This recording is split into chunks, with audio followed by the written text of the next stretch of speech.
Welcome to Off Panel.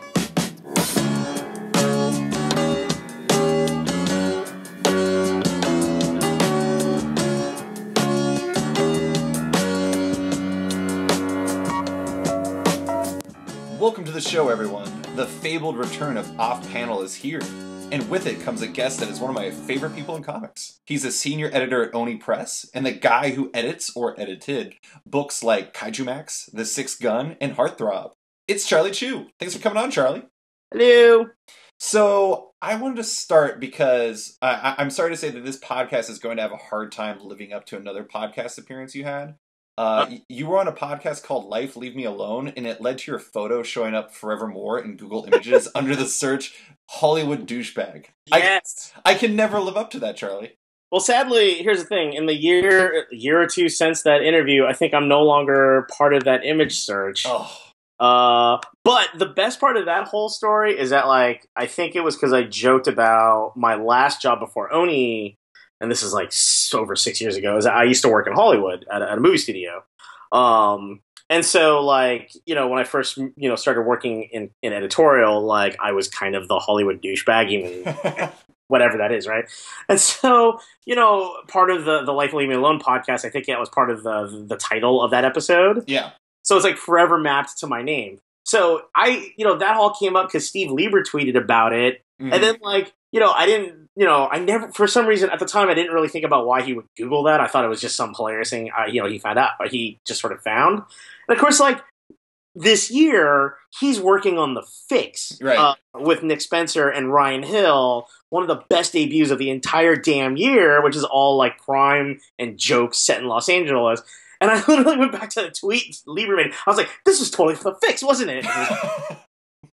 It's like I literally CSI'd my own Hollywood douchebag joke. Oh my god, that is so amazing. Yeah, no, he was looking for photo reference for Hollywood douchebags because Lieber's an amazing human, and that's the kind of thing he would search for on Google image search. Well, the hilarious thing for me is, like, I saw that pinned tweet, and I thought it was, like, the best. I was like, there's a lot of good pinned tweets out there, but that was definitely one of the best because it's like, you're not only, like, sharing something that's hilarious, but you're owning it, which is really fantastic.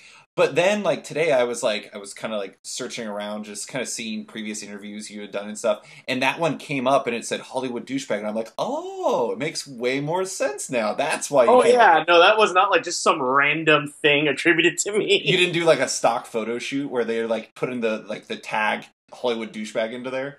It occurs to me that, like, of course, that would make all the sense in the world because the photo that's tied to is, like, a headshot I kind of semi-took for myself because, like, I do photography on the side as a hobby, and I do headshots for everyone at Oni.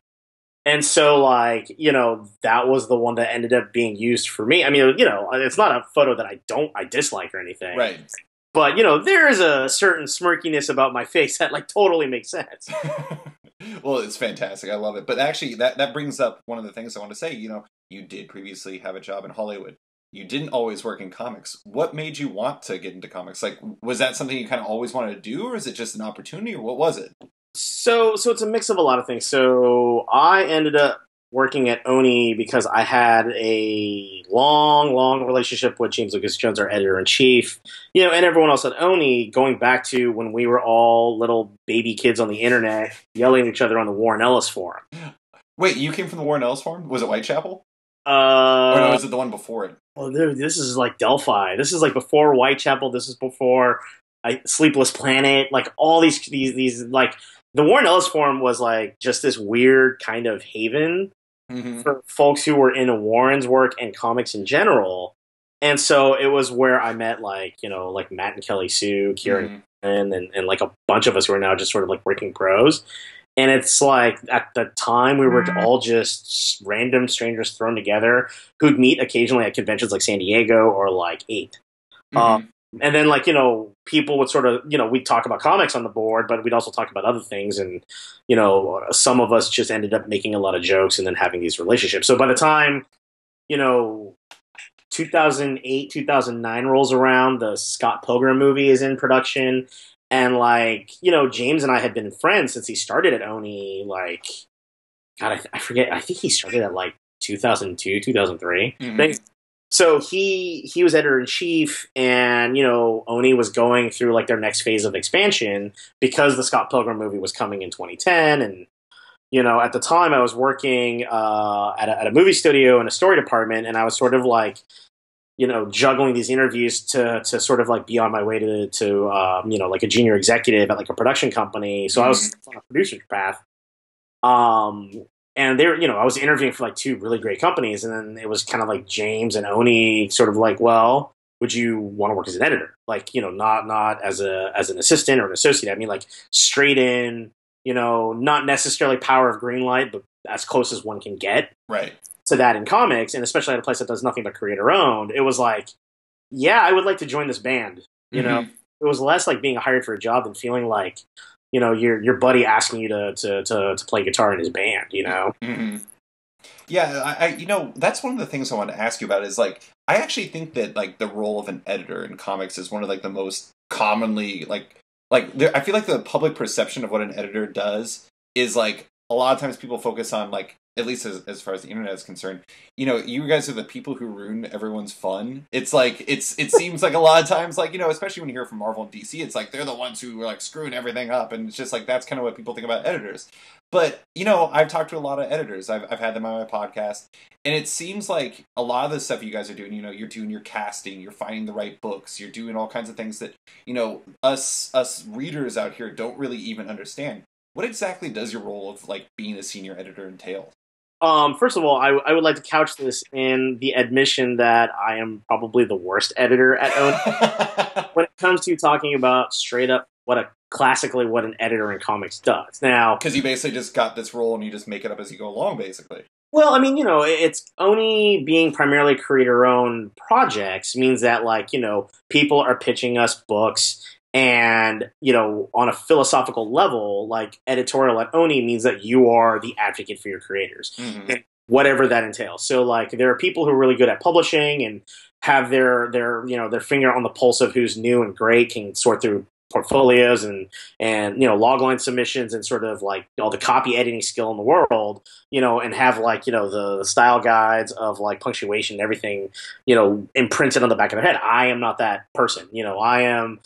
I am a guy who's coming from a, feature film producer track. So for me, it's like Hollywood development on a certain level, except I'm talking about print publishing. I'm talking about comics and books. And so in a lot of ways for me, I like to think of working in comics editorial at Oni is like I'm just trying to play Moneyball in a certain way. It's a thing where, one of my favorite things about working at Oni is that there's four of us in editorial. It's like Ari and Robin are both amazing, amazing editors. James is like an incredible editor-in-chief. And so the four of us, on top of just being a really good team, we also have incredibly diverse interests. Now, it's not as simple as to say that each editor has their focus, because we all sort of like do a broad range of stuff. Like, Ari edits Rick and Morty, but is also like, starting up that Limerence line that's sort of like, body positive and inclusive erotica.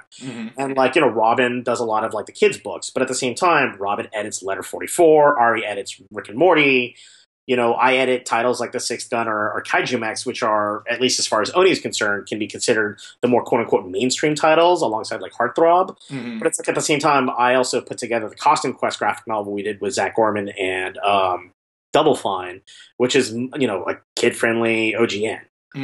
So we kind of get to play the spread, quite a bit. So, the appeal of working at editorial at Oni is that we kind of get to do a little bit of everything. So, like, for me, my strengths at Oni tend to be a little bit more gray. They're not as straightforward as I think, like, an editor at, like, a Marvel DC can be, or, like, even at, like, a book club, like, a First Second can be, because, like, on top of doing,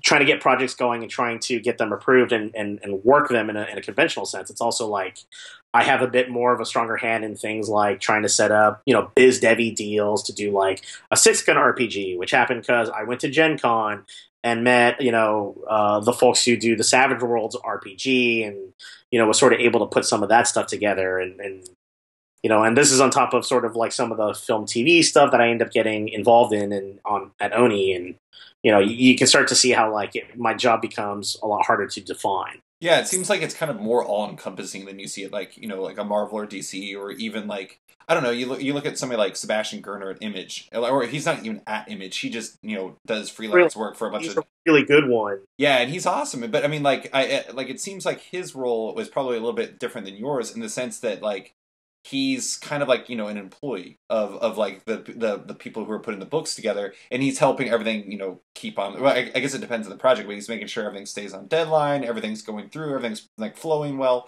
which I'm sure you probably do too. But it kind of seems like sometimes it seems like you're. I don't know. I mean, obviously. Oh my God! I just completely slipped. Rachel Reed, right? Yes. Yeah, like she does promo. She's a promotions person. But like, do you kind of dabble in that stuff too? Do you like talk up your people and like talk to retailers or anything like that, or is that like, outside your realm entirely?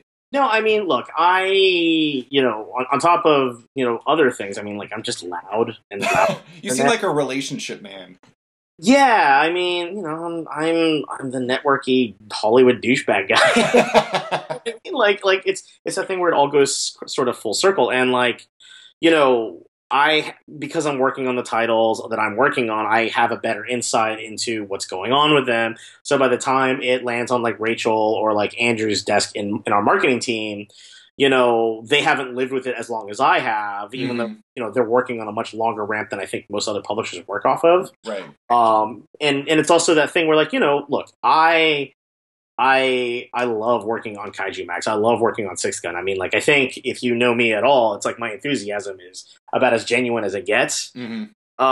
And so for me, it's just like I can't help but want to be involved in that stuff and try to signal blast as much as possible.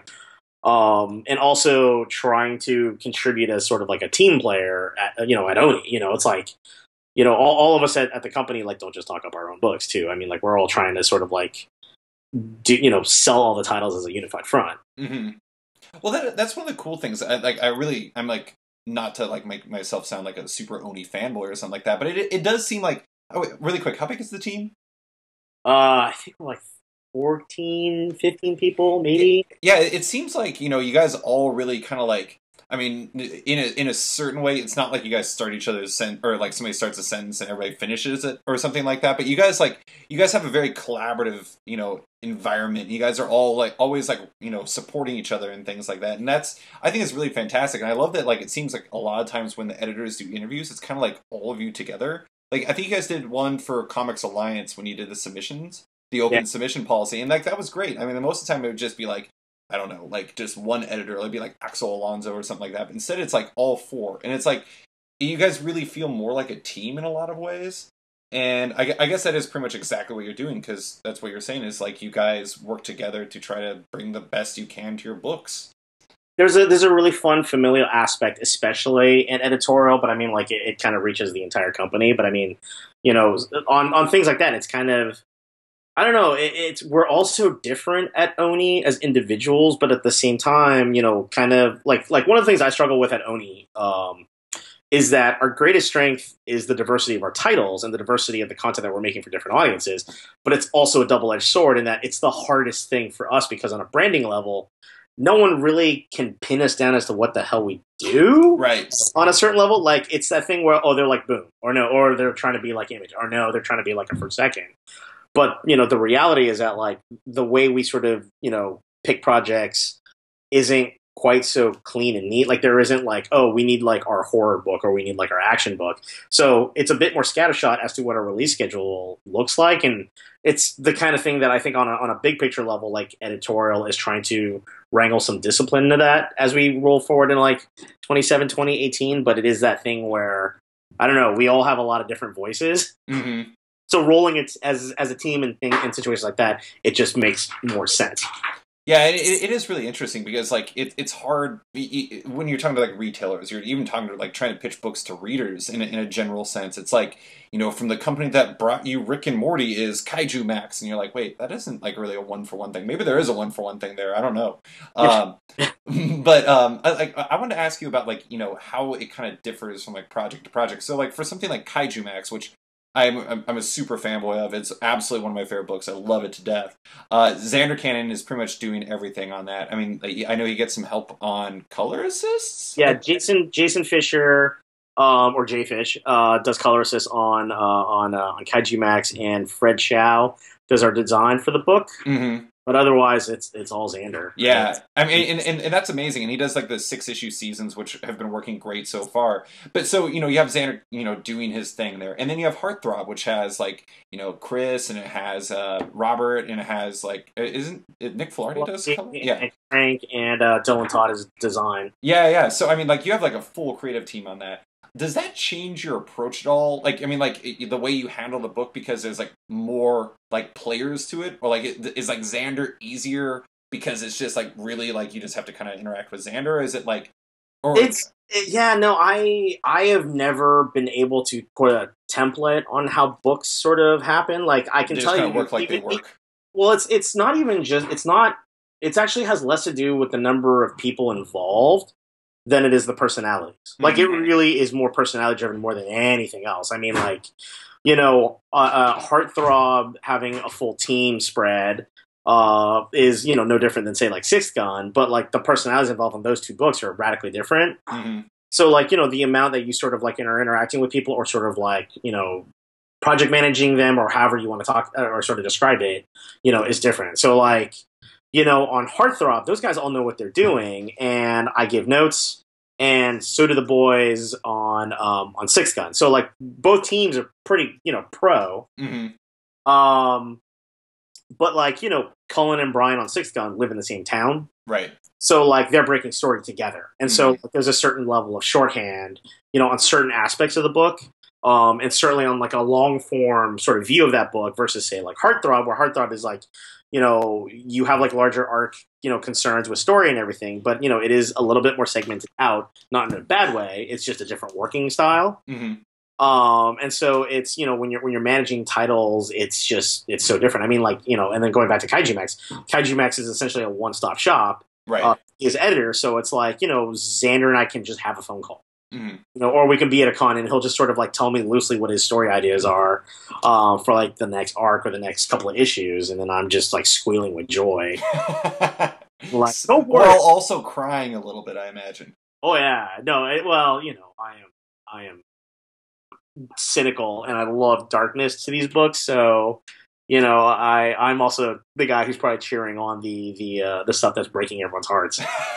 Cheering it on, you're a monster. I had no idea. Oh yeah, it's so good.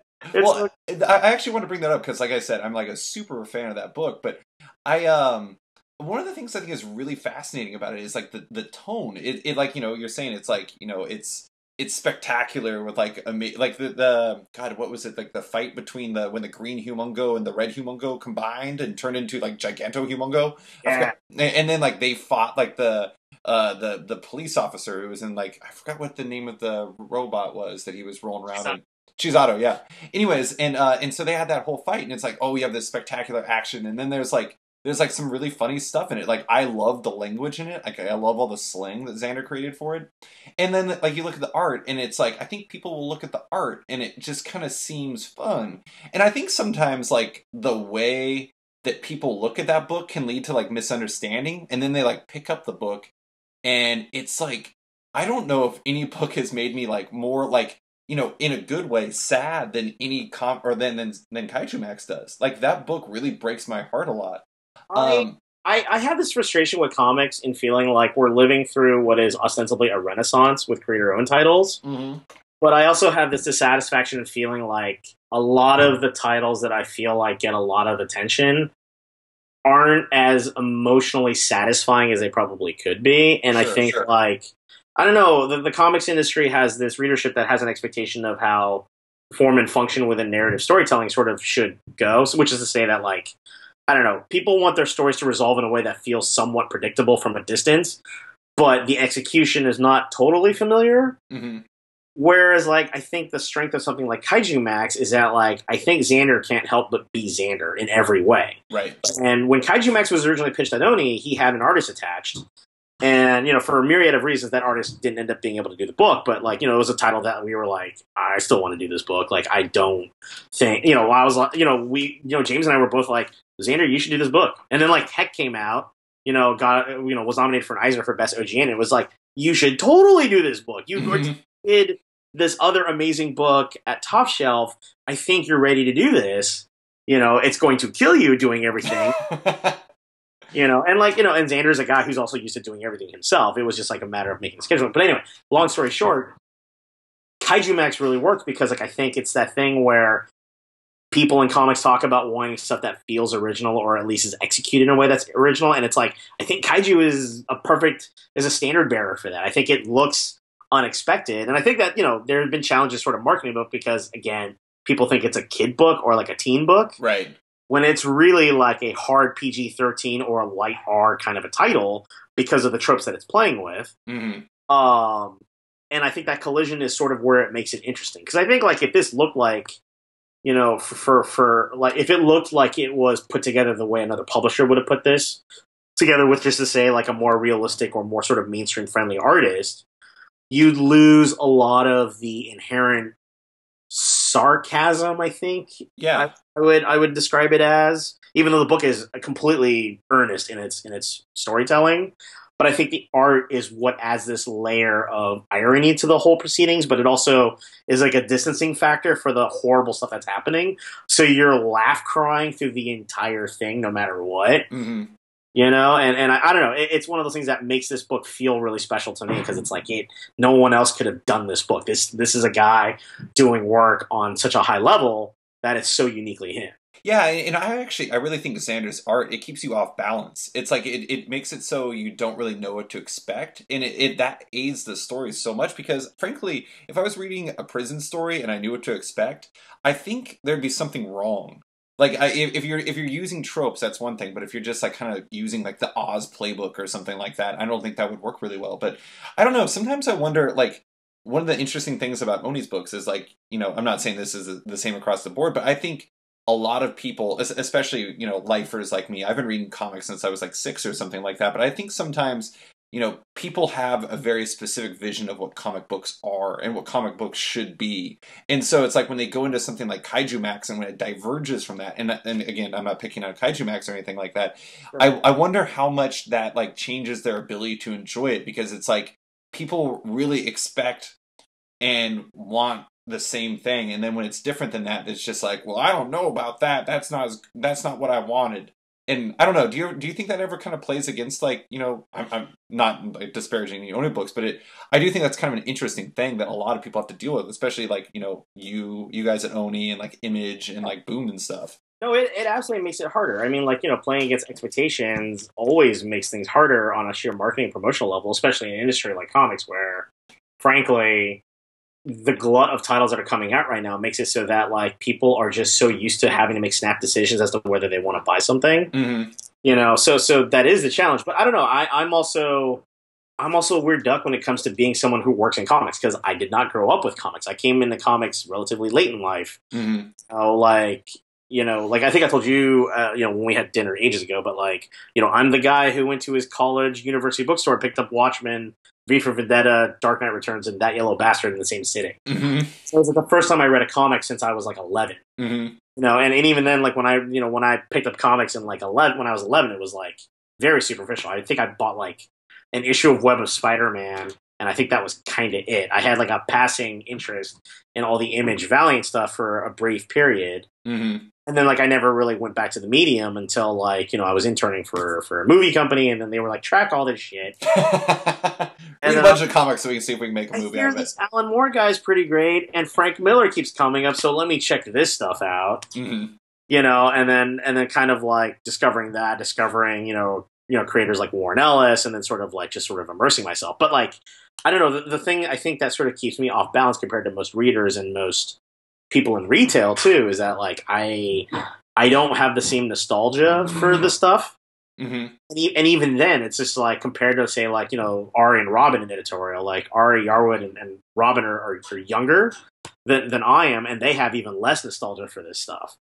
So I think like, you know, you look at titles coming out of Oni like right now and going on in the future, I think it's just, I don't know, the readership is changing so radically, but I think it's also that thing where the folks who are kind of lifers are having to transition all at the same time. So upending expectations as to what works in a floppy context and a graphic novel context is just sort of a moving target now. Yeah, absolutely. Oh, and like, I don't know. Like I've mentioned this like a million times on my podcast, but I guess it's been a 2 month break, so like it's gonna be new. But like one of the books that I love the most is like I love the Unbeatable Squirrel Girl at Marvel. Me too. I think Yeah. like yeah, Ryan North and Erica Henderson are just like crushing that book, and it's just so funny. Even though like this week's had something super disgusting in it, like I don't know if you're actively reading it, but there was something amazing with Mole Man that will haunt my dreams.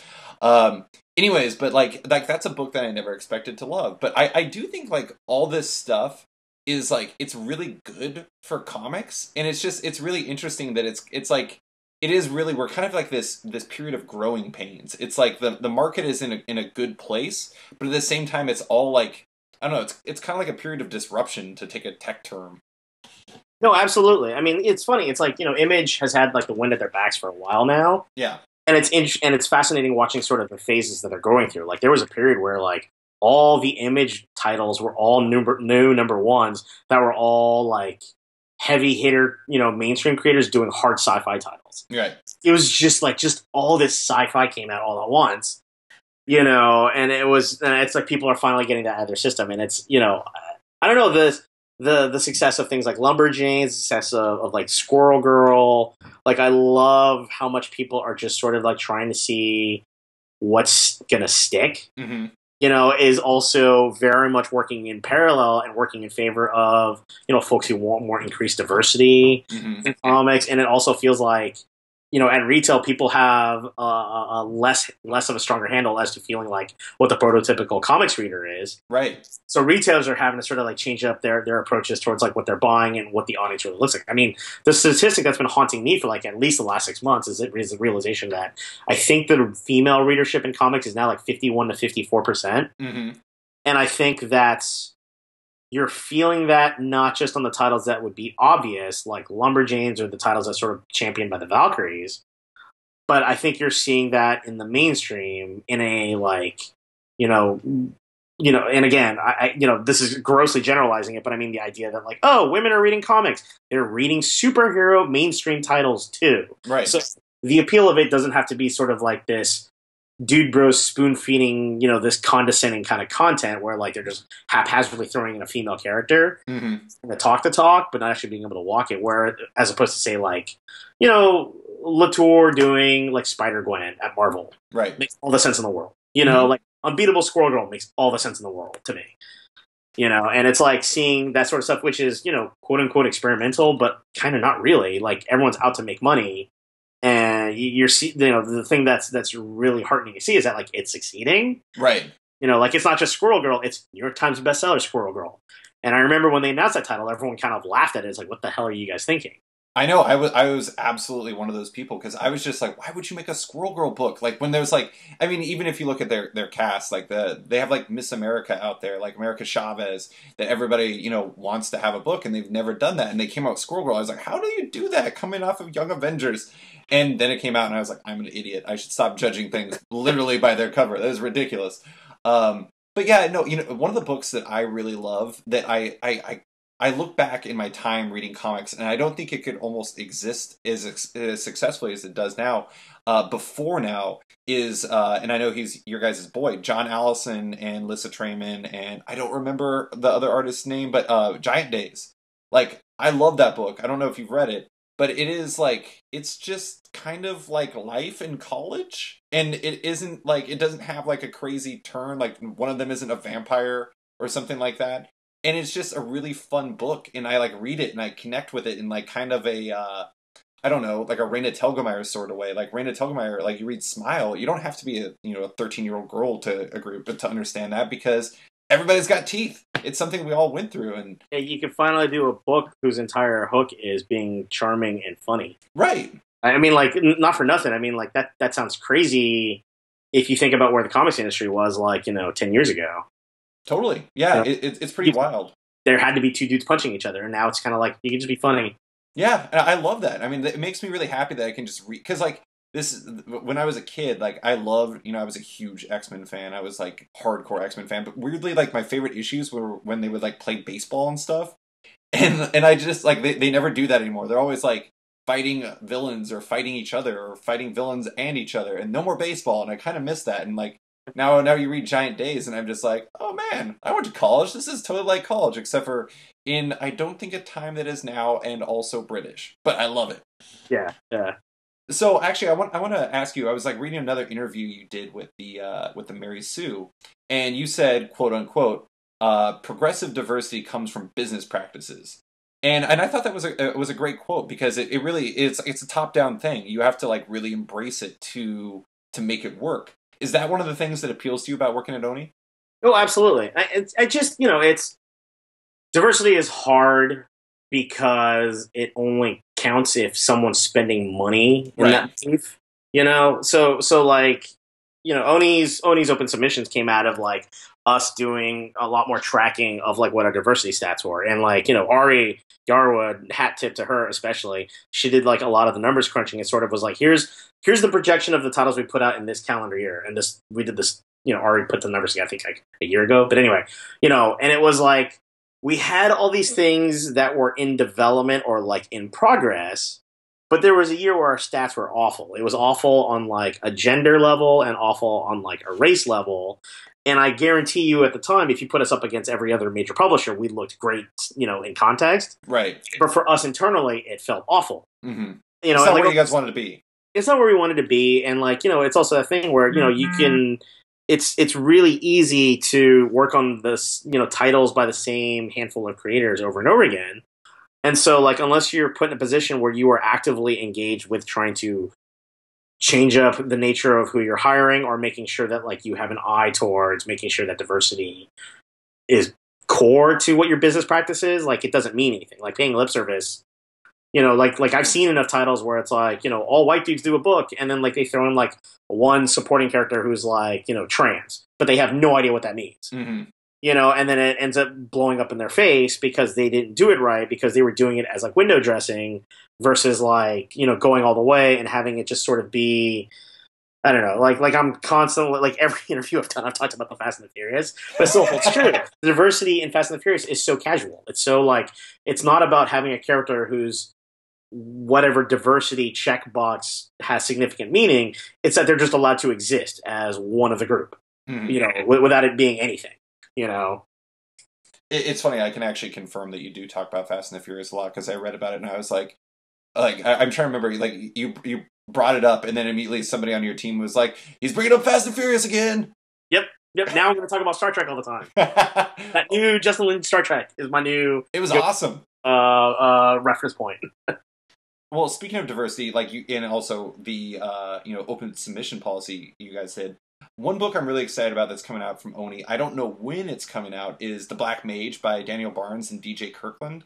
I have this special, like one of the things that makes me really excited about it is I actually heard about it straight from them at Daniel Barnes and DJ Kirkland at Emerald City Comic Con at the Oni booth. And they were both really cool guys. And the concept is great. It's like the first black student at a wizarding school, which, even though I do love Harry Potter, like, there's not exactly a lot of diversity in that book or those books. So like that came from the epic open submissions policy thing you guys did. What made a book like that stand out? I mean, like it was just a great pitch. I mean, it seems like a great idea, but what made it stand out to you? It made me laugh. I mean, like seriously, it's that thing where first black kid goes to Hogwarts, and secret Hogwarts is run by the KKK, so the white wizarding school is actually run by white wizards. I mean, talk about an amazing hook.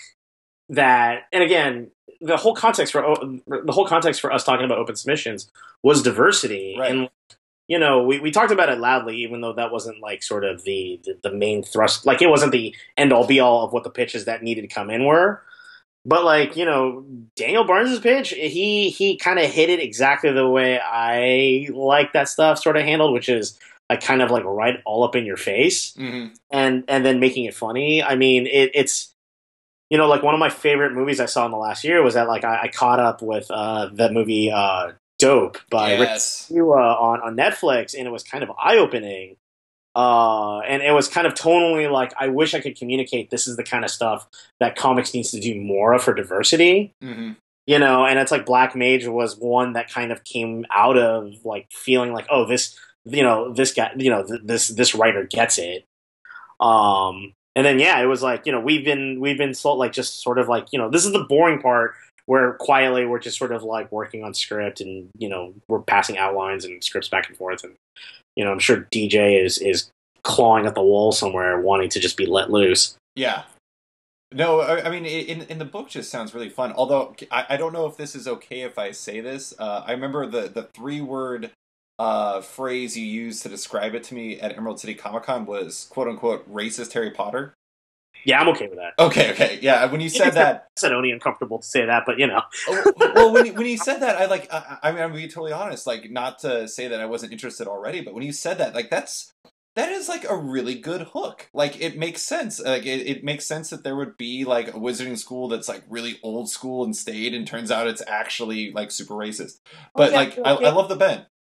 Like, this team is going to walk this hilarious tightrope of doing what is like a shonen action book, also having like shoujo school comedy, and have it all be sort of like, have the candy shell of it being sort of like race jokes about what it's like being surrounded by white kids if you're the only black student, right? And it's sort of this really upfront sort of discourse about being black in this context, but it's like for a manga anime audience who probably does not see this ever. Right. And so, I don't know, like, part of the thrill of this book is sort of like, what is the line of what you can get away with? What are the jokes that, okay, we're hitting this too hard, so it's going, it's not funny anymore and it just feels repetitive, and it's like still being able to sort of like, make it so that you have the sort of the bait and switch of like, people are going to come in for the joke of the hook, but like they're going to stay because the characters and the story are good. Yeah, and DJ's art is really fantastic. Yeah. I mean, DJ is like, I think the art director for this gaming convention called Gamer X, and his stuff is just super loud and like Capcom-y and like super bright and neon color. I mean, it's just a complete riot. It's great. I think one of the most interesting things, like, this is like a stupid thing to admit, really, but I'm full of things like that. But I did a podcast with John Layman like right at the beginning when I was first starting off panel, and when I was talking to him about Chu, I was like kind of talking to him about genre, and he was just like, it's not really like it's not really any one genre. It's just life. It's just kind of everything. And I had this weird thing in my head where I'd always try to put things in a box, and I'd be like, the Black Mage is like, a fantasy story, but it's not really a fantasy story. It's kind of like, it sounds like it's just kind of about this kid's life as he has to deal with this world. And I don't know, I think it's really interesting when it's like, my brain tries to simplify things to like one specific word, when really it's like, it sounds like it's just a really multifaceted experience of a book. Oh, absolutely. I mean, it's Black Mage is a really fun book for me to work on, especially coming off of working on Super Pro KO with Jarrett Williams, because like, Super Pro KO, if you're familiar with, does kind of a similar thing where it's like, it's an entry point character in the world of pro wrestling, but it's pro wrestling where, it's quote unquote real, even though you also get all the behind the scenes drama. So it's this weird hybrid of like, manga, WWE, and like, I'm the editor on that book and I know nothing about pro wrestling. So for me, it's like getting to talk about Super Pro with Jarrett is these long discourses about like plot and narrative and character threads. And like, like Jarrett's sort of great trick is that he's able to juggle an ensemble cast and sort of like push a lot of these narrative threads up a hill until like, and then like jump back and forth between them until they all sort of like knit together. And then, you have these A, B, C, D, E, F, and G threads eventually slowly resolve in this sort of layering effect where like, Black Mage is pretty narratively straightforward and linear, but like, working on that title with Daniel and DJ, it's like, there's a lot of craziness that we get to do and layer in so that it's not just this like, I don't know, like what if the Boondocks did Harry Potter? Like stuff that transcends that, where it's like, the jokes have to be funnier, but it also still has to have like all the logical truth of like a really good, clean narrative, and have that structure and have that foundation be built solid. I'm sorry that this is what I'm taking out of that very excellent point you just made, but congratulations on being with the 10 people who are not into wrestling that are in comics. It's funny, my knowledge of wrestling is like watching the documentary that they did about the Ultimate Warrior, which is one of the funniest things I've ever seen in my entire life. And I think that's about it. I have not seen that, but it sounds amazing. I really hope it's narrated by Werner Herzog because I think he makes everything more funny. Sadly, it's not, but like it's a doc the WWE did I think 10 years ago. Mm-hmm. Like an hour and a half, but because they were down on Warrior at the time, it's like an hour-long disc tape. So, like, WWE does these sort of, like, ESPN-esque sort of documentaries where it's, like, clip footage, and they interview wrestlers what they thought about stuff, and, whatever. And it's just, like, the Ultimate Warrior one is because, A, his footage is great, and B, all his, like, I guess, or what they call it, tumble matches or whatever, where, like, the dude yells at the camera. Mm-hmm. That stuff is amazing, and then all the testimonial stuff is just like, yeah, man, Ultimate Warrior was crazy. And then you have all these, like, current wrestlers doing Ultimate Warrior impressions. Oh my god, that sounds amazing. The one hour I've ever, of all time. Most of my wrestling knowledge comes from having seen 2 movies that star Roddy Piper in them. And sadly, neither of them involve wrestling, so I know very little about wrestling. Yeah. Roddy Piper is amazing, though. You will not learn much about wrestling from watching They Live. However, you will learn lots about Pokemon Go if you watch They Live. We live in now. This is the other movie I've seen. I've seen the movie called Hell Comes to Frogtown that stars him. I have not even heard of that. It is terribad. It is amazing, and it is horrible, and it was. Oh my god! You just have to Google it afterwards. Just Google that and enjoy it. Okay, so the last thing I want to talk to you about is I can't say that I can say this completely through the series because I fell behind. But one of the books from like the past 5 or 10 years that I think is a damn shame that everyone doesn't read because it's just so good is The Sixth Gun. It's an amazing book. And it's also, if I'm guessing correctly, your longest running project you've ever edited. I mean, it came to a close after 50 issues, had several minis along with it. These days, that's an absolute monster of a series. How does handling a series that's so sprawling, but also it's very tightly focused? How does handling that change your job? Does that change at all, or is that just, I don't know, it's just part of your workation? I mean, I wouldn't recommend doing series that long to anyone ever again. Right. I think 50 was it's a marathon, and one of the smartest things I think I ever did, even though Colin and Brian were going to do it regardless, was after we finished Arc 1 and we're into Arc 2, I told those guys to sort of I want a roadmap, even if it's just a logline of what each arc looks like to the end. So we knew what sort of the goalposts of what the end zone looked like at the end of the series. And so we could, sort of plan accordingly. And it's I learned so much as to... It's weird how, now being done with it, it's I feel there's a certain sort of Fibonacci sequence of how to do a series like that. Because, Sixth Gun isn't really 50 issues. It's really more 72 once you factor everything in. Right. Or whatever number that you do to get you to what's going to end up being something like 12 trade paperbacks, which will reduce down to 6 hardcovers. And with a series called The Sixth Gun, it's having 6 hardcovers is sort of a perfect... prime number of what that needs to be of releases. But yeah, no, it's a marathon, man. I mean, kudos to Colin and Brian and Bill and all the letterers and Keith Wood, our designer, for being part of that marathon. I mean, on a scheduling level, that book was always difficult. And which had nothing to do with how Stone Cold Pro Colin, Brian, and Bill were. I mean, it was just one of those you can get used to your creators being able to turn around an issue in 4 weeks or whatever, right? Yeah. But it's someone goes to a convention or 2 of you go to a convention, and then that stuff gets completely blown apart.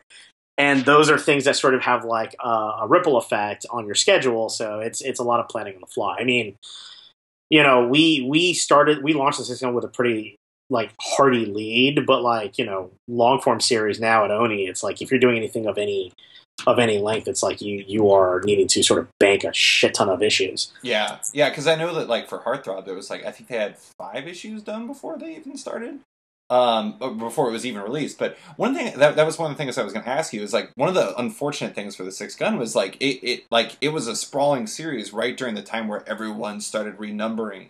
like everyone was dropping number ones, and like Image was dropping tons of number ones. You guys were dropping number ones. Everyone was, but it was like it's like a book like that, or like Chu or something like that, is running a long span and trying to keep readers, even though like everyone's interests are being like intentionally diverted, not by you guys, but like just by the way that the industry is moving. How does that like complicate things for a project like that, if at all? I mean, honestly, it's kind of like on something like that, you kind of have to keep your head down and keep going. Yeah. You know, I mean, it is a certain thing where it's like you're running a marathon, and it's just no matter what you do, it's just you got to just keep putting it out. And again, I'm saying that as editor, so I'm mostly just sort of traffic copying. So like I'm the one who's trying to reset dates and cajole people to sort of put on the afterburners and work late and get pages in. You know, it's hard, but at the same time, it's kind of like, you know, you can't really think about external issues all that much. You know, because there's only so much you can do based on the print schedules of what you have to do for you know, turning stuff into the printer and getting it solicited in time for Diamond and all that boring stuff. Mm-hmm. Wasn't the first issue a free comic book day comic? It was a free comic book day launch. I think at the time it was a really brilliant maneuver to jack up the numbers as much as possible. And then we did free comic book day, and then issue 1 came out 2 months after that.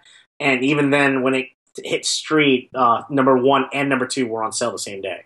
That's awesome. Well, I meant because, like, honestly, like a lot of times, especially for, you know, readers who are, you know, more, you know, inside the box, they're like used to buying their Avengers comics and their X-Men comics and their Batman comics and yada yada yada. Like dropping on free comic book day, like I remember I picked that up. I was like, this art looks really nice. I'll try it out. Even though at the time I didn't really know Colin or Brian very well at all. And I picked it up and I loved it. And I was like totally hooked, and I couldn't wait to get more. And I immediately added to my pull. And I remember seeing that happen. And I was like, I was a little surprised I don't see that happen more often. It was a really smart move. Yeah, no, you know, it's funny. It's that thing where it was a really smart move back then. I think right now it's not as useful. Sure. Because I think like the actual tip over from like people who get something at free comic book day and then go like pre-order something or go get a new number 1 issue is not as strong as it could be. Sure. At least not for something that's as straight up mainstream genre based. You know, you'll see that like we're doing more things like younger audience content, or things that are sort of like bundle packs. Like I think like the last couple of years we've done stuff like an excerpt from like Krogan's and like Merman for like the younger audiences. Because I think it was a really smart move back then. Now that with the glut of how many people go in for free comic book day and all that sort of putting stuff out, it's just like you just end up getting lost in the shovel. And on top of that, I think the dirty secret was something like free comic book day is that I think people go in and grab a bunch of stuff and they don't read the majority of it. Oh, that's lame. That's my anecdotal suspicion, because I haven't really materially seen much where people are like, oh, I picked up this book and, you know, put it on my pull list because I saw it on free comic book day. Well, you got me now. You got the one. But you're the guy.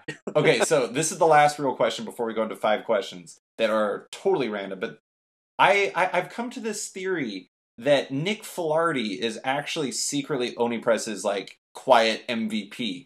Fair statement? It is not quite so quiet. I think we've been fairly vocal at how much we love Filardi. I also feel like, I don't know, I've been particularly blessed with colorists, but like Nick, man, I could talk about Nick all day. Nick is like the total package. He not only just sort of is like A game and just great on like, you know, his choice of color. I mean, he is so thoughtful with storytelling in a way that I don't see a lot of colorists talk about their approach that often. I mean, like, you know, if you look at the Helheim series, Filardi very premeditatedly from the start decided that he was going to start the first Helheim series at night, have it go into like sort of the day phase and then end at night again. Mm-hmm. And as like someone sustaining that across like 5 issues, it's just like, yeah, you're really thinking about it. Mm-hmm. You know, so Nick is not only that, but I mean, he's also like a stone cold pro, and he hits his marks, and he's communicative. He's also just a joy to work with on every level. I mean, that guy is like, I'm so happy to have, you know, him working on so many titles at Oni, and you know, all of us at the company are just, we certainly love that guy. I mean, it's like him and like Bill Crabtree. I mean, we've been really lucky on that front. Yeah, it just seems like I don't know. It was like I wasn't paying attention to it before. Then like Nick is everywhere, and he's doing so much stuff, and all of the work is fantastic. And like you said, it's clear as a reader that he puts like a lot of thought into it, and I really appreciate that because I'm not saying other colorists don't, but I think you're exactly right. Like the way he thinks about it in a storytelling standpoint is just so fantastic and adds a lot to all the books he works on. Yeah, it's like, and it's that thing where I think, man, we're in such a great period of coloring. Oh yeah. Like the whole conversation about like having colors get more credit. I mean, it's like you think of the working professionals right now. I mean, it's like Kelly Fitzpatrick. It's Nick Filardi. It's like Matt Wilson, Matt Hollingsworth. Like Jordy Belair. Yeah, Jordy Belair, and you're gonna have a whole generation of colors that are coming in because of Jordy, or like who've worked under. I mean, it's nuts. Like it's absolutely insane, especially considering computerized comics coloring is not that old. Right. It's like Wildstorm was when like, when digital really started getting its claws in, and then like, to now it's just it's kind of crazy to see how fast that's evolved. Yeah, and I think it's kind of cool like how like flatters are almost kind of like it's like almost like a minor league system. Yeah. And it's like you have like people like D. Cuniff who like very easily could be like one of the next like big colorists, and he's like starting to do color work, and he's also like this amazing flatter that everyone wants to use. And it's just, I don't know, I think it's really great. Like I love seeing a lot more attention to it because I actually find that like, I mentioned this in an article last year, but you look at somebody like Jordy or Matt Wilson or like Nick, it's like, because like they can put out a big volume of work, but they also can still be kind of picky choosy on what they do. It's almost like I find that colorists are such a fantastic barometer for whether or not a project's gonna be good. Like if I see Jordy's name on a book, I'm almost certain that I'm going to like it, and I will definitely pick up the first issue just because I know she only puts her work on good books. And I don't know, which is why the whole like having cover credit thing is really strange to me. It's like there's an actual possible tangible business gain that they could get from it, so why wouldn't you do it? But that's a story for another time. Yeah. Okay, so I want to end with 5 questions that are completely random and naturally will involve Pokemon Go because we both play Pokemon Go. So if you're not interested in Pokemon Go, that will only be one question. Keep listening anyways. So first question I have for you, Charlie, is, like I said, we both play Pokemon Go, but you have an important factor to your Poke Crew that I don't have. All of yours are named after famous people, like delightful character actor Tony Shalhoub and whatever you would call Guy Fieri. I read a review about one of Guy Fieri's restaurants today as I was like falling down a Wikipedia hole about him. I didn't even realize he wasn't a chef. What is that guy doing? Why do people listen to him? He won a reality show competition to be a next Food Network TV star host thing. Oh my god. Yeah, no, he won a cooking. Food Network. He literally won a reality show that was like, be the next host of our shows, and then Diners, whatever, became like just this stupid ass hit, and then like he's just now a cultural phenomenon. In a way, he seems like he brings a lot of heat, not necessarily in a good way. Anyways, so. Why did you decide to go with that naming convention for your glorious Pokemon that have been upgraded dramatically at San Diego Comic-Con? Just because, honestly, it cracks me the hell up to name Pokemon after celebrities I think they vaguely look like. Like, that's literally it. Also, it's a way of telling which are the ones that are evolved and have high combat power versus not. Yeah. So if you're just like some like shitty bat, it's like, screw you. I think it's really funny because when I first looked at it, I was just like, why did he name all of his Pokemon after like actors and like Mike Tyson and stuff like that? And then like when I tweeted you, I was like, oh, you're gonna name one after Stanley Tucci because I'm a big Knight fan. And you're like, as soon as I get one that looks like Stanley Tucci, I'm like, I didn't even think that you were like basing them off of looks. That's amazing. I mean, look, whatever. I don't know that much about Pokemon. You know, I don't either. Viewed from like but.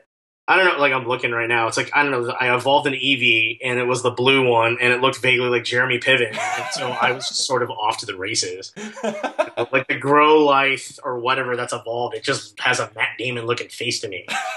That is amazing. The electric version of the Eevee evolution, just naming him John Travolta is just a stupid ass pun. Oh my god, that is amazing. Did you say Tron Travolta? No, it's just John Travolta. Oh, okay. Travolta is not bad. But yeah, there's a Moth one, so Mothra Stewart, that seems to make sense. Yeah, totally makes sense.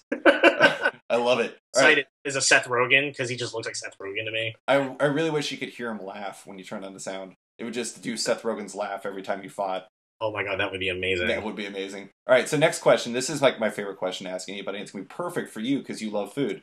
If you could make any food healthy, one food like super crazy healthy, you actually get healthier when you eat. What? I mean, come on, man. Pork belly. Pork belly? Wow, really? That's not even like that's not even hard. Well, okay, seriously, you would not believe how many people I've asked this question to. No one's even gotten in the vicinity of pork belly. Most, like 90% of people say pizza.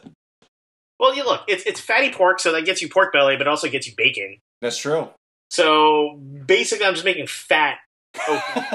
That's kind of what it is. It's like I'll eat anything with pork belly in it, basically. Yeah. It's to the point where, like, I think if you're in a restaurant, pork belly is kind of a cliche now, but I don't care.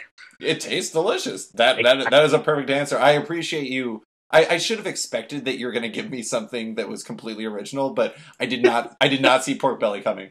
Now I'm terribly curious as to what other people's answers are. Oh man, one person answered butter, because then they said they can make anything healthy, and I was like, that's cheating, but I'll accept it. Like I said, most people say pizza. A couple of people have said beer. I said cookies personally because I love cookies, but I didn't get that specific. Yeah, like you'd be amazed. Like really, 90% is pizza. French fries comes up a lot too. Yeah. No, if you made starch healthy, I would probably lose like 50 pounds. Okay, next question. The first time I actually became aware of you as a person was when you had appeared in an issue of Chew. I read it and I was like, wait, that's a real person? And anyways, was that your first comic book appearance? Is that your only comic book appearance? Oh God. I think I'm There's an appearance in like an old Oni graphic novel somewhere where I think I'm like a head on a fridge somewhere that Steve Ralston drew. Nice. Like way back in the day. But other than that, you know, she was like the only one where I'm sort of like walking and talking. Although I will say, at San Diego, Xander intimated that I may be showing up as like someone in the book. That is awesome. Probably not like a major thing. Probably like, you know, someone on Team Great that probably eats it very quickly or something. Which you know, he already drew me as the guy he's stomping after as his bio cartoon at the back of the Kaijumax 1 trade. So like, I'm already super happy about that. That is awesome. Although I do want to point out, this is kind of funny. We both actually exist in the same fictional universe now because I was also in Chew. Ooh. Yeah, so we apparently, maybe we'll both die in like the last 5 issues because I feel like John's going to kill everyone. I can't believe Layman is going to 60 also. It's like, I was talking to John the other day, and there's not that many people in comics doing series that long anymore. No. Because the audience, like, I don't know, it's we were kind of bemoaning the fact it doesn't feel like the audience is sort of sustaining that sort of really long form narrative, unless you're like Brian K. Vaughan. Right. You know, so I don't know. It feels like we're kind of the old guard. Or something. Like, yeah. I think like we should all get like everyone who does a series that goes that long should get like a badge or something. Yeah, a special merit badge you can wear at San Diego Comic-Con, and everyone will have to bow down when you walk by. Like, oh my god, they lasted 50 issues. That's incredible. Yeah, I don't even think it needs to be that high. If you get past like 24, like 24 is already hard enough. You know, okay, this is going to be a complete tangent, but you know what's really funny is, like, this is, again, totally anecdotal, just an observation I make, but, like, you know, DC Rebirth, they got all that stuff going on. It is really funny, the books that have by far the most copies left are Action Comics and Detective Comics, because they have, like, they're numbered to, like, 960 now or whatever. Jesus. And I think it's because people look at it and they're like, well, that's not a new comic. I don't know. Yeah, it's one of my ongoing annoyances with sort of like the coverage that comics gets is that like everyone's so focused on what's new and it's all very binary reactions as to whether you buy it or you trade weight or you don't buy it or whatever. And it's like the value of the effort that goes into making these things. I wish like there was more coverage of like I want to know what someone thinks of Paper Girls now. Right. Like, as they're in their second arc. Like I know that everyone's going to be reading it in some form. But it's like, I wish someone was actually doing like hardcore analysis about like, and I mean, you know, again, Paper Girls is just a random example, but I mean, it's like, here's one of the best series in comics. And it's 8 issues old and we're acting like it's ancient. Actually, I think it's only 7 issues old. Or like people talking about what's going on in like Southern Bastards. I mean, like, you know, pound for pound, like that's one of the best books anyone's ever published. Like, I mean, it's one of the best comic series I think of all time already. you know, they're like, what, like 3-4 arcs in, and they're only just starting their real story. Mm-hmm. You know, everything's just sort of been prelude up to this point, and it's just, I wish there was more coverage that sort of articulated about that stuff the way that, like, I don't know, like AV Club covers, like, TV shows. Right. You know? Or like Alan Sepinwall. I don't know if you read Alan Sepinwall. Yeah, I do. Yeah, I love him, and he's like, he writes about series like he was writing reviews for Parks and Recreation series, or in like season 6, although he was a hardcore stan for that. But okay, next question. So you're a big gamer, or at least that's what I understand. I've never actually gamed with you. And I know that you talked about possibly playing this. Where do you stand on Overwatch? Oh, I like Overwatch. I have issues with Overwatch a little bit. Yeah. I love the intention behind it. I just, you know, I am like 99% totally super excited about it. There's a hair where I'm like, some of the stuff is feels like it's supposed to be progressive, but it ends up falling back on cliche. Mm-hmm. You know, like some of the Japanese characters kind of, I don't know, it hits me a little bit. Like it's not, but it's not like, actually she doesn't bother me nearly as much as May? the dudes. The two dudes. The Hanzo? Yeah, the arrow guy. Like, it's just the Japanese samurai warrior thing is just so obvious. Yeah. You know, and then, like, you hear the voice, and it's like, oh, yeah. And it's like, but it's fine, you know what I mean? It's like, on the other hand, they also introduced a sniper that's an old woman who's, like, the mother to the Egyptian... Farah. Yeah, Farah, you know, and I think that's really cool. That is really cool. She's, like, 64, and, like, people are like, holy shit, this is, like, the oldest... Actually, I think Reinhardt's pretty damn old, too, but not that anybody really cares about that, because he's wearing armor and stuff. But yeah. I would say the thing that annoys me, I love that game, I really enjoy it, and it's, like, the most I've been addicted to a game in forever. But, like, competitive mode has kind of sort of ruined it, because everyone drops all the time, and it kills me. It kills me. Oh, but they'll work that stuff out. I mean, like, I went through that with, like, the gazillion hours I put into Destiny. I mean, it's just... These audiences are, like, sort of, like, these ongoing projects. Like, the game that you're playing is not going to be the same game you're playing next year. Yeah, I was actually... So I read an article. I don't know if you read The Ringer at all, but The Ringer had an article that was about kind of, like, how... like... systems like that used to be just like you buy a game for $60 and that's what you get, and now they're kind of like, you know, PC games used to be, or like, you know, just computer games used to be, where it's like they're always being updated. It's like you're almost buying like unfinished products when you pick up something like Overwatch, which is kind of crazy. Oh yeah, no, that's totally true. I mean, I'm friends with a lot of people who work in video games right now, and it's kind of a weird Wild West too. I mean, like, Square Enix just put out this Hitman game that's coming out episodically. So, like, you could buy the first chapter for $15, or you spend the $60 to get the season pass that gets you everything that comes out, and they're only in, like, chapter 3. Mm-hmm. But, like, you know, they're also doing fun stuff where, like, hey, if you have chapter 3 already unlocked, we're doing this promo where for this week, your target is Gary Busey. So go kill Gary Busey. You know, and this was off of them doing a voting thing where, like, you could either kill Gary Busey or kill Gary Cole. Why would you? No, definitely no kill. Gary Cole's amazing. Yeah, exactly. So it was that, you know, and they had, like, their fans vote, and then, like, you know, social media said, everyone wants to kill Gary Busey, so they made it a thing. I mean, it's like, it's this, I don't know, game development is now, like, an open dialogue on a lot of games, you know, like Cliff Bleszinski is doing Lawbreakers, and that looks insane, and totally going to end up with a PC because of that game. See, you know what you need to do is you need to work your connections to get a Kaijumax game made at Telltale. That'd be amazing. Oh, dude, No, not a Telltale fan? That is the brass ring. That is, yeah, I would murder some fools to go make a 6-gun video game. I mean, these things all take a long time, and they're not that easy. I know. Okay, here's the last question for you. You're super into food. We know that. I mean, you're like, I don't like using the term foodie, because I feel like that's almost like weirdly, it's like a pejorative or something. But you're an elite foodsman in my book. So one of my friends, this girl Anaya, who I'm really good friends with, we know each other through the world of roller derby. Nice. So in derby, everyone has like their sort of like sub, you know, teams or whatever. So, sure. You know, Anaya and I were fat kids for life. Nice. Because we liked eating so much. So that's awesome. Well, okay. So conversely, Oni's editor-in-chief, James Lucas Jones, is a very hardcore basketball fan, and particularly a Portland Trailblazers fan. If you ask the rest of Oni Press if they had to judge, who do you think would win the Ultimate Fan Award? You with food or James with basketball? Oh, that's a hard one. Oh, I have no idea. That is really hard, especially James is a huge basketball fan. I know. James is really into basketball. I knew. I make fun of him for being such a basketball fan, and it actually hurts his feelings. That's how hardcore he is. Yeah, I think James may be a bigger fan of basketball than I am of food. I mean, That I is incredible. but you know. Now that what they need to do is, what was that restaurant we ate at in Portland?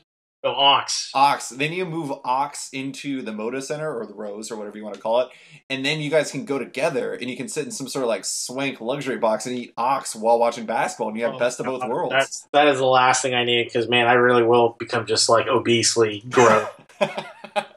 All right, well that's it, man. Thank you so much for coming on. I really appreciate you chatting with me. Oh, this was a ton of fun. Thanks. Thanks for listening to this week's episode of Off Panel with guest Charlie Chu from Oni Press. You can find Charlie on Twitter at Charlie Chu and his editing work in Kaijumax, Heartthrob, and other books at Oni Press. Don't forget to like the show on Facebook at /sketched. That's SKTCHD. Follow it on Twitter at @sketchcomic, or you can even follow me at @slicefriedgold. Want more from Off Panel? Subscribe on iTunes or Stitcher and give the show a rating and review while you're at it. Also, I'm launching a new comics-adjacent newsletter called The Crossover. Make sure to subscribe at bit.ly/The Crossover newsletter if you want more writing from me. A special thanks to the band Wolfpack, whose excellent track, Outro, from their album Volmilch opens and closes the show now. Give them a listen as they're totally rad. Thanks for listening, and tune in for another episode later this week.